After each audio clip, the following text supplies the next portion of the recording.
forward to the resumption of business come next Tuesday on the 10th of June 2025. Welcome to the live parliamentary committee, and we're still broadcasting the Agriculture, Lands and Natural Resources Committee as they continue considering the agreement on the fisheries subsidies under the World Trade Organization. And yesterday we had an interesting submission that were made from two various organizations, the Jesuit Center for Theological Reflection. We also had Pelham, Zambia. And today we do have two witnesses. We have the Civil Society for Poverty Reduction, and we expect Oxfam to conclude the day, and this is Oxfam International. Ms. Elizabeth Mukelebai is in the committee room together with members of that committee to start making submissions. My name is Posen Tindovi. My sign language interpreter is Jason Manda. Let's be together, and once the committee is concluded, I'll be able to recapping what will have been discussed in that meeting. Keep watching this channel.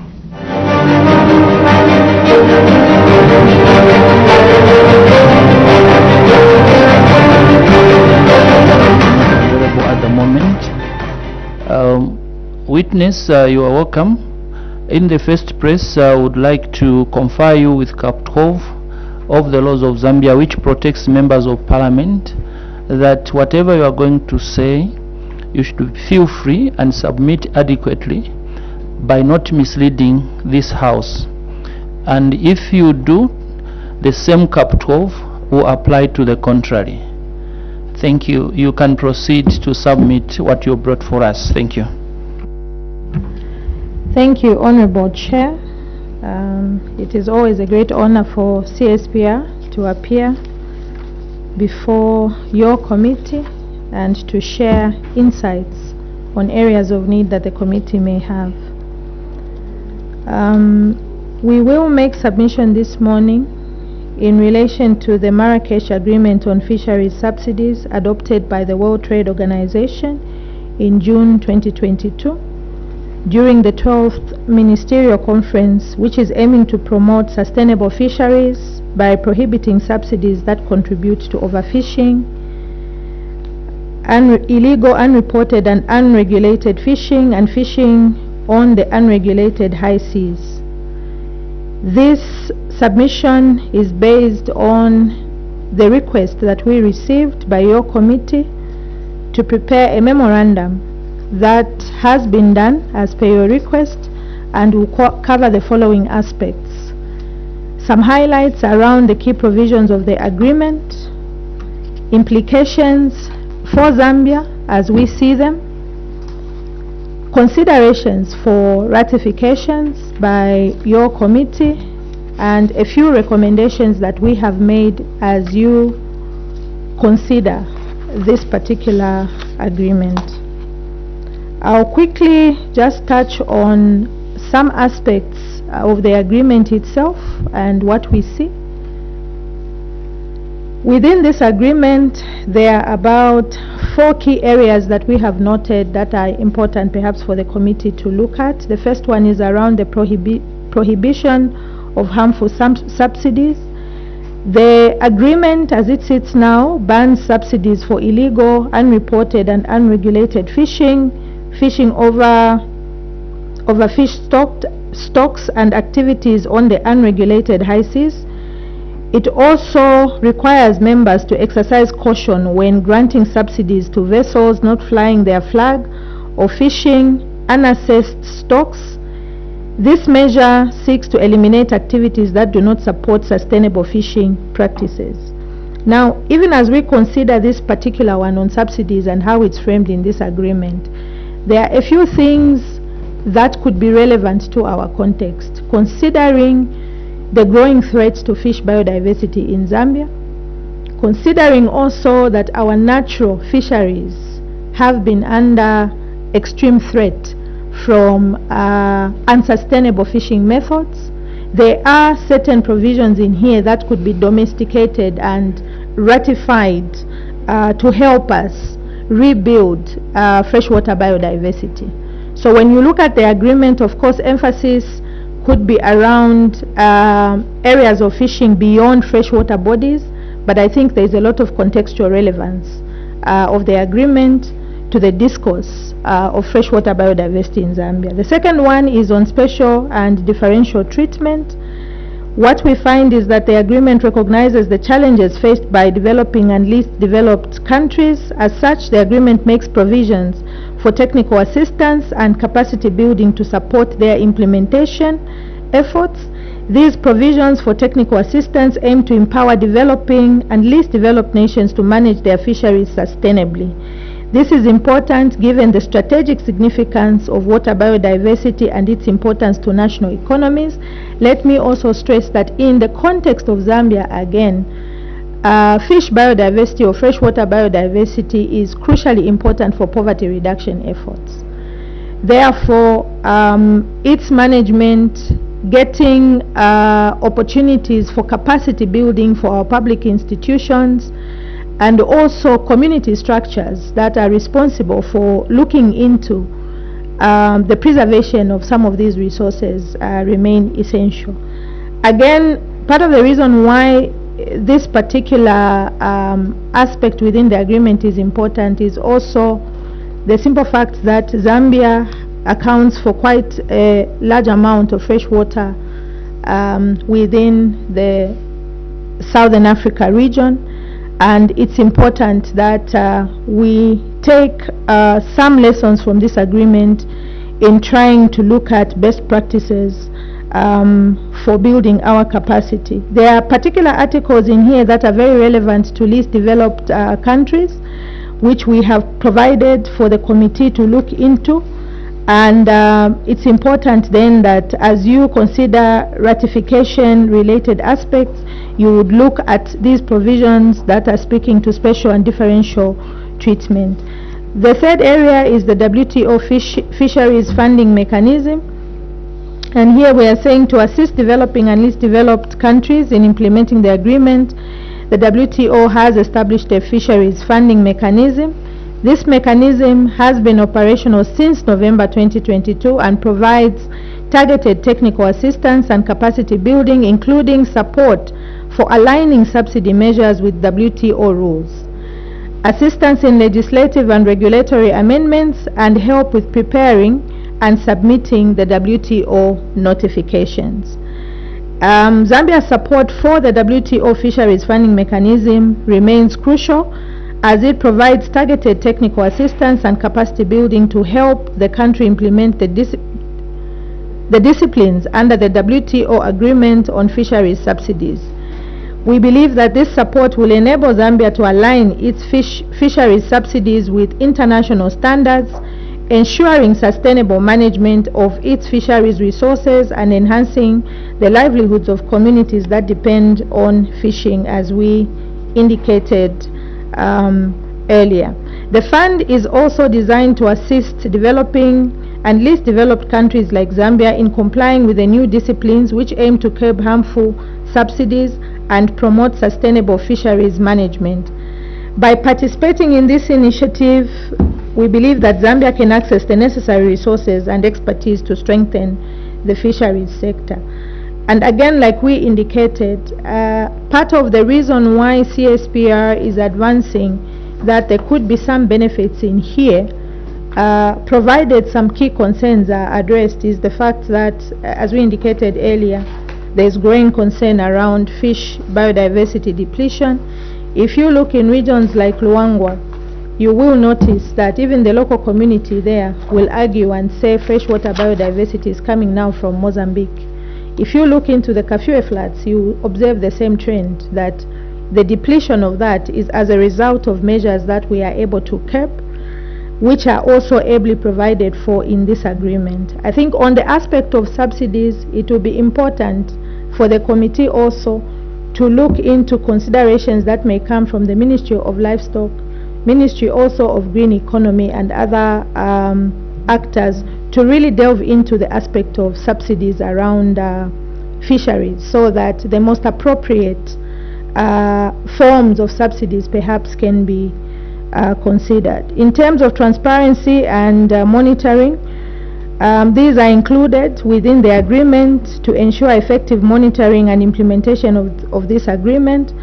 And we think that these could provide some benefits in terms of realizing some of the benefits that come with an agreement that tries to help with addressing trade barriers that also are important for potential around exports. And we have clarified those aspects in page 5, under section 4.4. Implications for Zambia, number one is around environmental sustainability, that while Zambia is a landlocked country with no direct access to marine fisheries, which is a point we highlighted earlier, it is a significant consumer of fish products. So ratifying the agreement would align Zambia with global efforts to combat overfishing and promote sustainable fisheries, indirectly benefiting its fish supply and food security.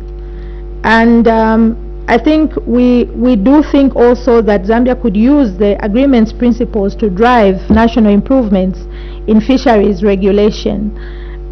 We know that currently there are a number of regulations, including fish bans, that are also implemented towards the end of the year for three months. But you only have to look at our neighbors to see how they are also doing their fish regulation to understand why in the same water body you would have Zambia's fish stocks being depleted, whilst on the other side you would be having stronger regulation and governance that is safeguarding the fish resource. The second implication is around economic opportunities. Zambia's participation in this agreement could enhance its reputation as a responsible trading partner, potentially opening doors to markets that prioritize sustainably sourced seafood. And we are also seeing now potential for different types of fish. It's not just the traditional bream that comes from here, but we could explore a number of fish products that could also open up opportunities for us on the export market. And we have provided a very lengthy explanation there in terms of those economic opportunities, and we have indicated also how we believe these could contribute significantly to enhancing economic performance coming out of the fish subsector. In terms of technical assistance, we believe there are some implications there, that the agreement includes provisions for technical assistance and capacity building, which we've already alluded to. And the benefit of this is around strengthening the fisheries management systems, even though the direct involvement, I think, around marine fisheries, as we indicated, is quite limited. In terms of considerations for ratification, we have about 4 that we would present. The first one is around legislative reforms and alignment with national interests. Our submission, Honorable Chair, is that Zambia should assess how the agreement's provisions align with its national fisheries policies and development goals. Ratification of this agreement will necessitate revisions to Zambia's legal framework. At a minimum, we think that laws governing fisheries, the environment, trade, and subsidies must be harmonized. Legislative benchmarking can also draw lessons from South Africa, which recently restructured its Marine Living Resources Act to align with sustainability and the agreement. Zambia could also establish a legal task force to evaluate gaps in the Fisheries Act and integrate key definitions and enforcement provisions aligned with international obligations. We also think as CSPR that parliamentary oversight and public consultations should be integral to this process to ensure transparency and national ownership. And as we were discussing this particular aspect, Honorable Chair, one of the things we were thinking about is whether the village fisheries committees, for example, are aware about this agreement and what their take on these matters would be. The water users associations, which were supposed to be established under the WAMA Act, could also be some of those particular committees that are worth, consulting, so that we kind of get a community perspective also in terms of how they view legislative reforms and what it is they think could be a great contribution towards alignment with national interests. The second one, around considerations for ratification, around capacity building needs. We think that the country should evaluate its current capacities and the support required to implement the agreement effectively. This evaluation is crucial for aligning national objectives with international sustainability standards and enhancing our fisheries sector. But we think that doing an evaluation on the capacities we need will also ensure that the agreement and the benefits of this particular agreement can be galvanized. I think it's one thing to sign off an agreement, it's another to fully implement and reap particular benefits that come from such opportunities and agreements particularly within trade opportunities. The third one is around regional cooperation. As a landlocked country, it is our view that Zambia's direct involvement in marine fisheries is limited. However, regional cooperation with neighboring countries would enhance the collective benefits of the agreement. And by ratifying this agreement, we think that Zambia would demonstrate its commitment to global trade rules and environmental sustainability.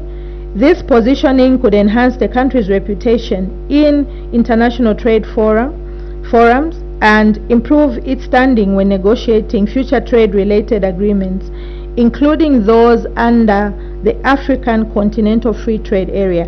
And we think there's been a lot of discussion on opportunities of the Africa Continental Free Trade Area. But in our context, we think that the fisheries sector could also make significant contribution towards that. I think we shouldn't just be focusing on things like white maize. We shouldn't just be focusing on things that are easier to put on the market, but things that are lucrative. When you look at fish, its particular costs creates a lot of incentives, especially for private sector also, to leverage on the opportunities that this particular agreement would give us. So we do think that there is a massive opportunity there around regional cooperation, tapping into regional economic markets that are essential for moving and growing our potential around non-traditional exports away from copper.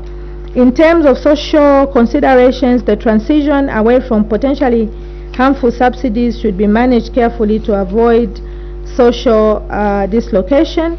In Uganda, for example, community-based fishery management organizations have played a pivotal role in reconciling environmental and social goals, especially around Lake Victoria. Notably, Zambia has the village fisheries committees that are recognized by Zambian law, particularly under the Fisheries Act number 22 of 2011. This act provides a legal framework for the establishment and operation of such committees to promote sustainable fisheries management at the community level. And if you look into how some of these committees have worked, they've been very essential in also conducting actual patrols on the water bodies to curb this illegality which we seem to struggle with. If you look also in places like Teji Dam, very important for hydro generation, but also another area where you see even poachers going onto the water body.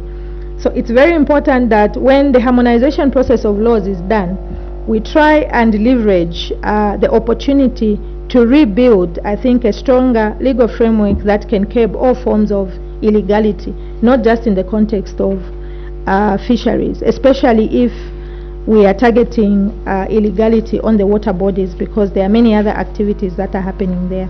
In terms of recommendations, Honorable Chair, we have about 6 recommendations to put forward for your kind consideration. The first one is that the government should use this opportunity to enhance its legislative and regulatory framework on fisheries and other trade policies, integrating regional and global best practices while strengthening local enforcement capacities. And we can't stress that enough, because we think that sometimes even when good laws are put in place, it's the enforcement that often is a challenge. And we think that in this process, it's important to not just look at legal reforms, but also the institutional reforms in terms of capacities that are required. Our second recommendation, Honorable Chair, is that the government should consider developing a strategic implementation roadmap to protect local socio-economic interests and meet international obligations.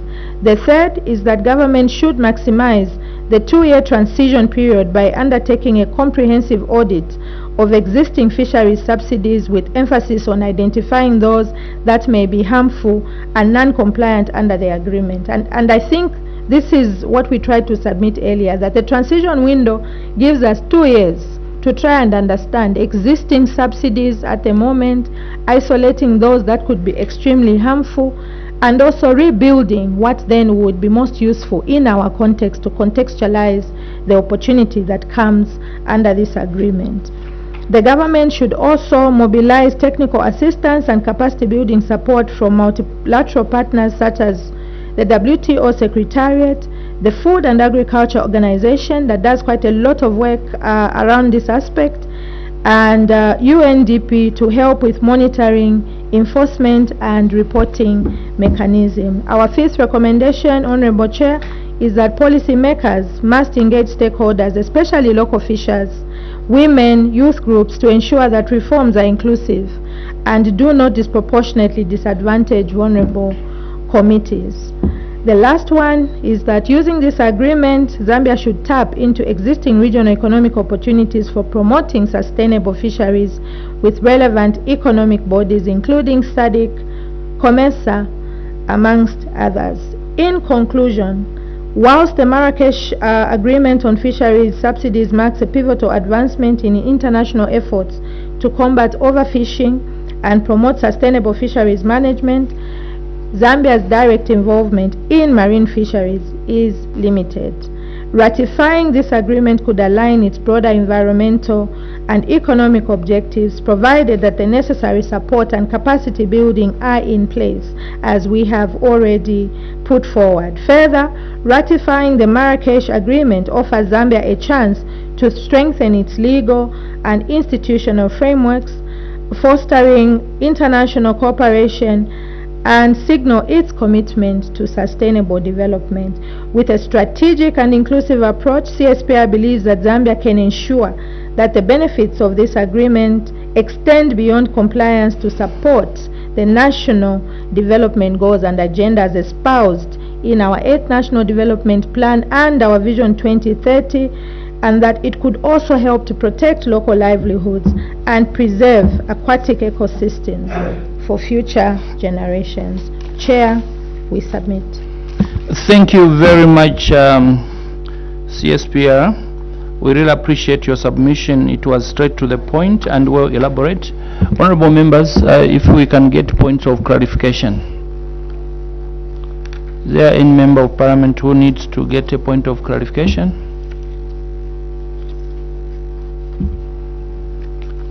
Let me just try to... Honorable members on Zoom, if you may introduce yourselves as you ask a question. Good morning, Chair. Good morning. Good morning. This is the morning, Chair. Good morning. Proceed, please. Good morning, witness. This is good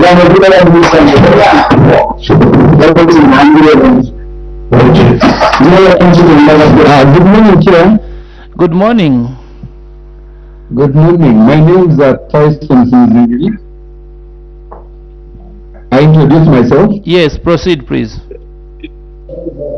My name is Tyson Sinzingiri, Member of Parliament for Gwembe and a member of the Agriculture, Lands and Natural Resources Committee.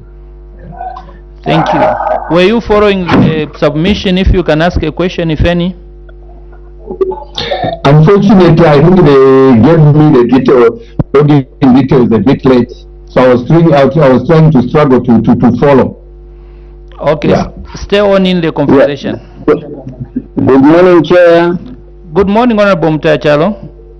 Yes, this is the Professor Mtachalo, Member of Parliament for Chairman of and member of this committee. Thank you. Thank you very much. Witness, I just want to find out on a point of clarification. The fact that the agreement looks fishing in oceans and high seas, the agreement might have implications on countries like Zambia that are developing their fish sector by trying to manage and restock fish in rivers and other water bodies. Honorable Mutachalo, Honorable Simuzingiri. Okay. Maybe Honorable Mutachalo, you can mute yourself.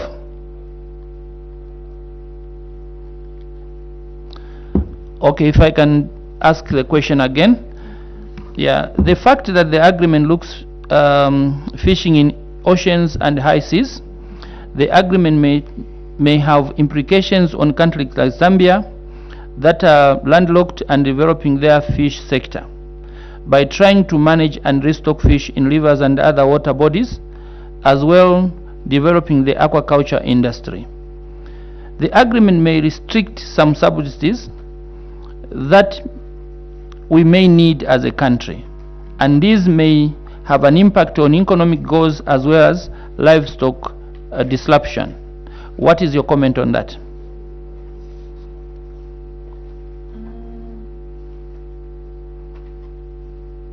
I think you can put on your mic. I think specifically on subsidies, I will allow the technical person to respond.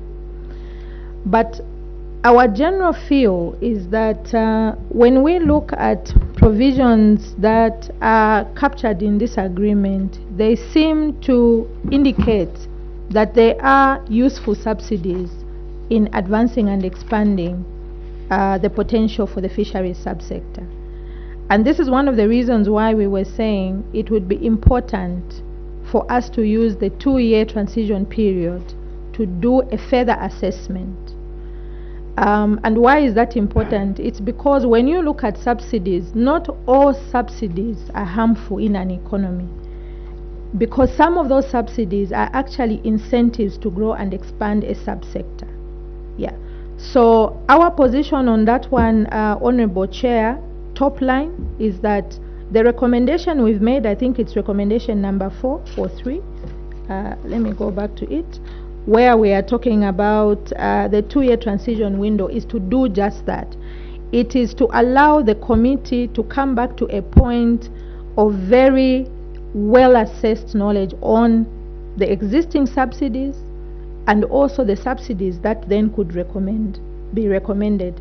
Our institution is happy to take that conversation a further step forward in trying to understand what those subsidies could look like, and also perhaps working directly maybe with line ministries to understand currently what is on the ground and what we think then could be subsidies that would be less harmful to the economy but act as an incentive for small-scale farmers.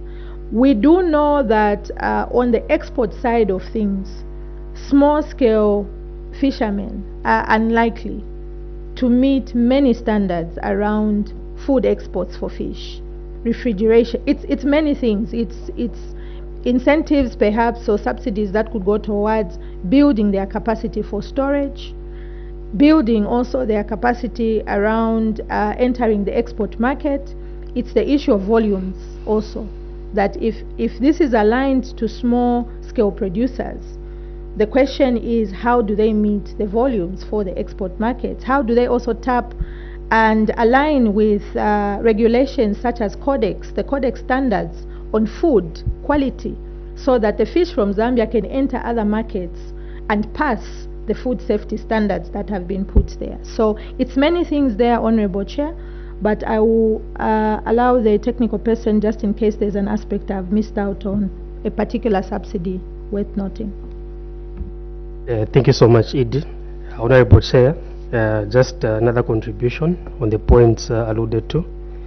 Yeah, we understand, like she has mentioned and like submitted, that this agreement perhaps also might have other subsidies some of which are actually benefiting the would-be communities and also other relevant stakeholders with regards to having it implemented. But also we understand that there's a fund which is established, which gives opportunity for the country and also to be able to build its capacity, and also that 2 years that is provided in the subsidy as well.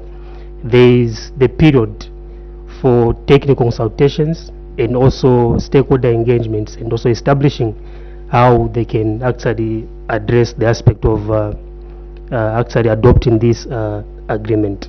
So basically there's that provision of the fund, and also there's that 2 years, which is more like a window to be able to assess and do stakeholder consultations, including the communities and also other ministries, and see how they align for the progressive perspective of the communities and also the country at large. Thank you. Thank you very much. Just on another point of clarification on Article 4, subsidies regarding overfished stocks. 4.1. No member shall grant or maintain subsidies for fishing or fishing related activities regarding an overfished stock. Just try to clarify for this committee what exactly is implying in this statement. Okay. You can switch off your mic. Yeah. Because subsidies are designed to try and improve the capacity for expanding fishing, the activity of fishing, in a water body where you already have the fish stock being depleted, you can't again issue incentives or subsidies that will go in and exploit the remaining fish reserve.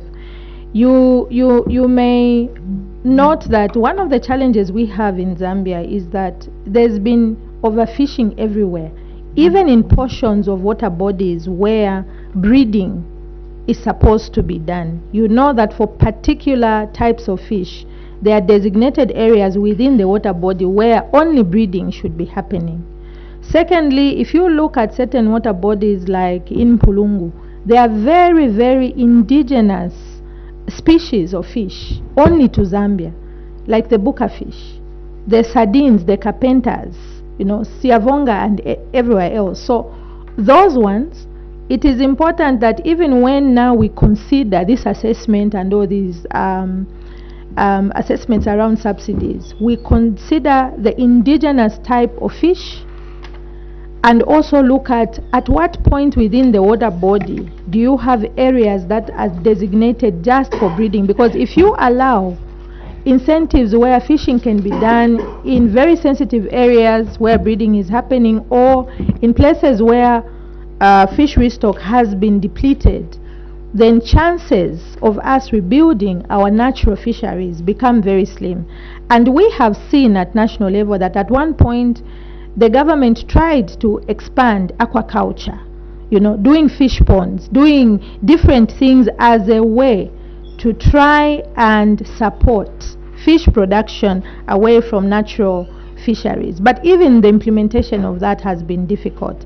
Our submission, Honorable Chair, is that natural fisheries is the way to go, and the only way we can do that is to rebuild the capacity of the natural waters to be able to build the fish restock. And doing so requires a lot of regulation.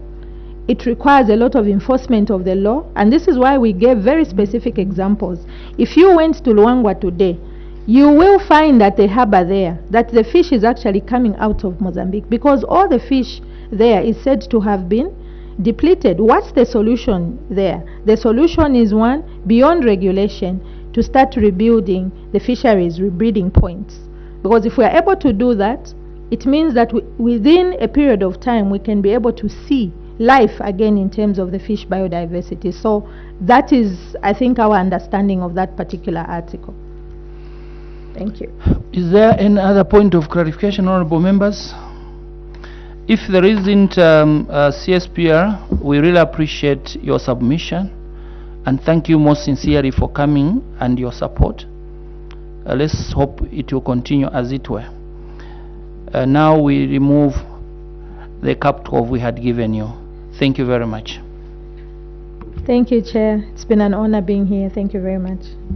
You are welcome.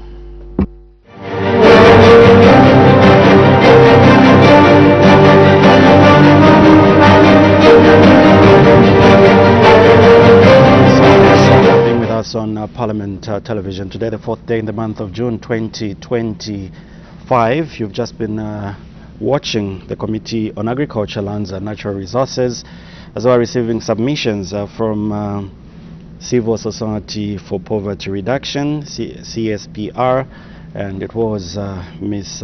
Isabel Mukelabai who was making that submission. Remember, they continue receiving submissions on the fisheries subsidies under the World Trade Organization. Still have Oxfam International as our next witness. Once the committee is ready, we'll be able to cross back to that committee as they continue receiving submissions from various witnesses. My name is Paulson Tindovi. Jason Manda is my sign language interpreter. For now, we'll take a short break. Once the committee reconvenes, we'll be able to cross back to that committee. Keep watching Parliament Television.